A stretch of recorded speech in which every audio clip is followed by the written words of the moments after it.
गरुडगंगा पुलावर बिबट्याची धक्कादायक हजेरी। होय, रात्रीच्या काळोख्यात शहराच्या हद्दीत बिबट्या आढळल्याने एकच खळबळ उडाली आहे। हे दृश्य पाहणाऱ्यांच्या अंगावर अक्षरशः शहारे आलेत। 16 जुलैच्या रात्री 10 वाजताच्या सुमारास गरुडगंगा नदीवर पुलाच्या भिंतीवर एक बिबट्या बसलेला दिसला।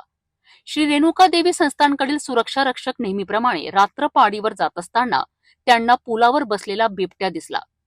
हे दृश्य पाहून ते थक्क झालेत। तात्काळ त्यांनी संस्थानाच्या पायथ्याशी पोहोचल्यावर शिवसेनेचे शहर प्रमुख विकास कपाटे यांना ही माहिती दिली। विकास कपाटे यांनी आपल्या सहकाऱ्यांसह घटनास्थळी धाव घेतली आणि बिबट्याचा फोटो व व्हिडिओ रेकॉर्ड केला। रात्रभर स्थानिक नागरिकांमध्ये भीतीचं वातावरण पसरलं। या संपूर्ण भागात जंगलालगतच्या परिसरामुळे वन्य प्राण्यांची वर्दळ ही वारंवार दिसून येते।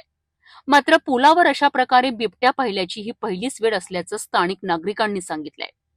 वन विभागाला याबाबत माहिती देण्यात आली असून त्यांनी परिसरात गस्त वाढवण्याचे संकेत दिले आहेत। हा बिबट्या कुठून आला, तो अजूनही परिसरात आहे का, याचे उत्तर अजूनही मिळालेलं नाही। परंतु या घटनेने स्थानिक प्रशासनासमोर मोठं आव्हान उभं राहिलं आहे।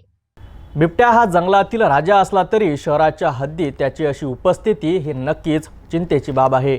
नागरिकांनी खबरदारी घ्यावी, वन विभागाच्या सूचनांचं पालन करावं आणि अशा घटनांबाबत तात्काळ स्थानिक प्रशासनाला माहिती द्यावी असे आवाहन करण्यात आले आहे।